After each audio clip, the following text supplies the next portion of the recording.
Ku itariki ya 11 z'ukwezi kwa kabiri mu mwaka w'1959, Musenyeri Perodin yanditse ibaruwa ya gishumba agira ati: hano mu Rwanda rwacu ubutegetsi bwose n'ubukungu bwose biri mu maboko y'agatsiko k'ubwoko k'abantu bake. Ati: urukundo rw'Imana rutwigisha gukunda bagenzi bacu, kutavangura no gusaranganya ibyiza by'igihugu. Kubera ayo magambo, intagondwa z'abatutsi bari bashyigikiye umwami baramuhize ngo bamwice. Abatutsi benshi baramwanze kugeza yitabye Imana. Yarinze yitaba Imana mu myaka yashize, intore zikimuvumira ku gahera, ku buryo izo ntore zagiye no kumutukira iwe mu rugo mu Busuwisi aho yari aruhukiye mu zabukuru. Ariko rero iyo wakoze akazi kawe neza ugakurikiza umutimanama wawe, utabaruka mu mahoro ntacyo wishinja. Nka Perode mu minsi ye ya nyuma, imbere y'abo batutsi b'intagondwa bamutukaga, yarabashubije ati: umutima wanjye urakeye, ntacyo nicuza. Ati: kandi amateka aramutse yisubiyemo, amagambo navuze nakongera nkayasubiramo. Ese birashoboka ko hazabaho itsinda ry'abatutsi bazahagarara mu cyuho bagasaba imbabazi z'uru rwango kirimbuzi banze umushumba w'Imana bamuziza ubusa? None ko amateka yisubiyemo, hari umusenyeri wo mu Rwanda watinyuka kuvuga nk'ariya magambo ya Perodin? Oya, ntawe. Bose bifitiye ubwoba bwo gupfa bishwe na FPR. Ariko nyamara nta mugisha urenze uwo gupfa mu mahoro y'umutima, umutimanama wawe ntacyo ukwishyuza. Mwirirwe kandi muramuke. Abanyarwanda ni ubwoko buhorana ibikomere by'amateka yabo. Bahora barwana bakirana n'ayo mateka. Niyo mpamvu mu baturage bo ku isi, Abanyarwanda baza ku isonga mu kugira ikinyoma, ubwoba, inzika n'ubugome. Bahorana amarangamutima buri munsi. Iyo myifatire rero ijya gusa n'iy'abarwayi bo mu mutwe, ku buryo batabasha kwisobanurira ibibazo byabo no kubishakira umuti. Uburwayi bw'u Rwanda, uburwayi bw'Abanyarwanda buzakenera imiti myinshi kandi inyuranye. Ntabwo umuti umwe wahaza, kandi buri munyarwanda aho ari hose, uko ari kose, afite kuba muganga w'u Rwanda n'Abanyarwanda. Ku giti cyanjye, niyoroheje kandi ntisimbukuruje, ndashaka kwereka Abanyarwanda imiti ibiri. Umuti wa mbere ni uyu nguyu. Abanyarwanda twese, Abahutu, Abatwa n'Abatutsi, tugomba kwatura tukavuga ubugome n'akarengane twakorewe, twebwe ku giti cyacu, abacu n'abakurambere bacu mu mateka y'igihugu cyacu. Iyi ni intambara Abanyarwanda bagomba kurwana kandi bakayitsinda, kubera ko bamwe ku mpamvu zinyuranye batifuza kumva akababaro k'abandi. Burya umuntu ukubujije kuvuga aba akwishe. Niba ushaka kubaho, haranira uburenganzira bwo kuvuga ibitekerezo byawe. Umuti wa kabiri uherekeza uwa mbere ni uyu nguyu. Abanyarwanda bashyirwa mu majwi mu guteza ako kababaro bagomba gupfukama bagasaba imbabazi umuryango nyarwanda. Ku mahano yakozwe kera mu mateka kandi yateye akababaro kanini mu mitwe y'Abanyarwanda benshi, hazagombe haboneke igurupe y'Abanyarwanda bemera guhagarara mu cyuho cy'abakurambere maze bagasaba imbabazi Abanyarwanda. Aha naho ni intambara itazoroha mu mitima no mu bitekerezo, kuko benshi bazazamura ya mvugo rukonyozi ngo icyaha ni gatozi, ko ntawicuza ibyaha by'undi.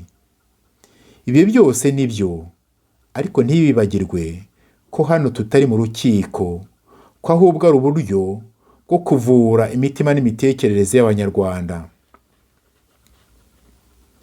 Ntimuvuge kandi ngo ni ukuzikura kaboze.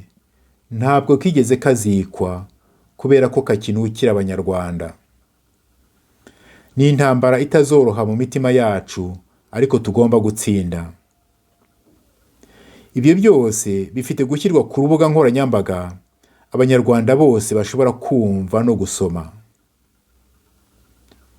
Impanuro y'icyitonderwa.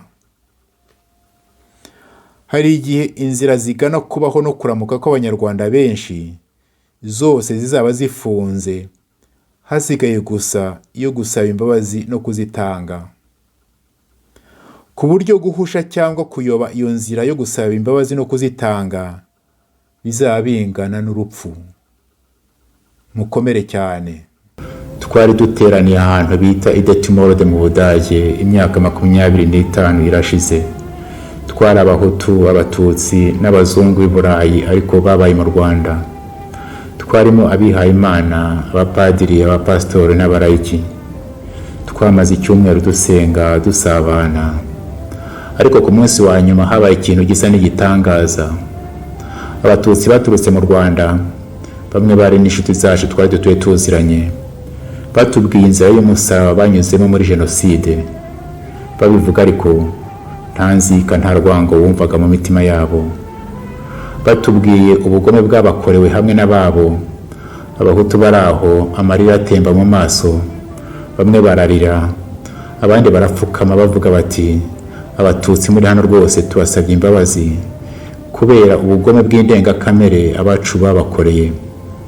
Abatutsi bari aho bibagera ku mutima, maze bamwe barahaguruka baza guhoza no guhobera abo Bahutu, bababwira bati, uwo mubabaro wanyu no kudusaba imbabazi bitugeze ku mutima. Bati rwose imitima yacu turumva iruhutse. Bati byongeye kandi Abatutsi natwe twagombye gusaba imbabazi Abahutu. Bati turasaba imbabazi kubera amabi n'amarorerwa abacu babakoreye mu mateka y'igihugu cyacu. Abazungu bari aho baratangara. Bati ni ubwa mbere twumvise amagambo nk'aya ngaya mu Banyarwanda. Bati nyamara natwe turasaba imbabazi kubera ko amahano aba mu Rwanda ku ruhande rumwe turi nyirabayazana. Bati rwose turasaba imbabazi kubera ko ibihugu byacu byatereranye Abanyarwanda mu bihe bikomeye by'amateka yabo. Ibyo birangiye turicara turaceceka. Hashize akanya hari umuntu uhagurutse aravuga ati, ibi ngibi bibaye hano ni igitangaza Imana idukoreye. Ati rwose twagombye kubishyira mu nyandiko tugashishikariza Abanyarwanda bene wacu kunamira akababaro ka buri wese, guhagarara mu cyuho no gusaba imbabazi. Iyo nyandiko twayise Confession de Detmold. Detmold ni aho ngaho twari duteraniye.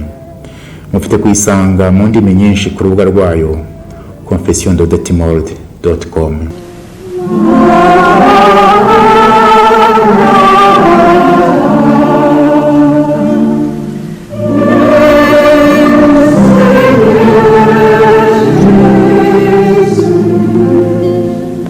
Mu bantu basinye iriya Confession y'Idetmold, bamwe baratabarutse. Murambasabira ngo Imana ibahe iruhuko mu bayo. Igisohoka mu mpera z'umwaka w'1996 yakiriwe ku buryo butandukanye mu Bahutu, mu Batutsi no mu banyamahanga. Ubwo bamwe bayishimaga bati niyo nzira nyakuri u Rwanda rwagombye kunyura, abandi barayirwanyaga, harimo abapadiri n'abasenyeri bamwe. Hari n'abambwiye ngo kuri Radio Rwanda icyo gihe batangaje Confession y'Abahutu, y'Abatutsi barayihorera. Rwose ndemera ko iriya Confession y'Idetmold ifite kubera Abanyarwanda inganzo y'ubwiyunge, bakava mu kangaratete ko guhora bitana ba mwana imbere y'amahano yabaye mu Rwanda. Wigira ubwoba bwo gutega amatwi akababaro kundi maze ureke kakugere ku mutima. Nawe kandi wigira ubwoba bwo kuvuga akababaro kawe, nta rwango, nta nzika. wigira ubwoba bwo gusaba imbabazi abo wakomerekeje. Niba kandi abo bakomerekeje baritabye Imana kandi ukaba ubana n'abantu bagifite ibikomere ku mutima, wigira ubwoba bwo guhagarara mu cyuho no gusaba imbabazi. Wowe undeba kuri iyi video muri aka kanya, ndakwinginze ngo wohereze iyi video ku banyarwanda bose uzi. Ntukeke ko ari amafaranga za views nshaka, dore ko amafaranga yaca ibintu muri iki gihe. Ahubwo ndashaka ko abanyarwanda twese twashyira imitwe hamwe, tugashaka uko twahurira mu gacaca, maze iriya confession ikatubera inganzo twavomamo ibikoresho byo kubaka u Rwanda nyarwo no kwiyubaka ubwacu. Kubera ko uyu mwaka iriya confession izagira yubile y'imyaka 25, nzajya nza buri munsi duhurire kuri channel bita Confession de Detimorde kugira ngo duhanurane.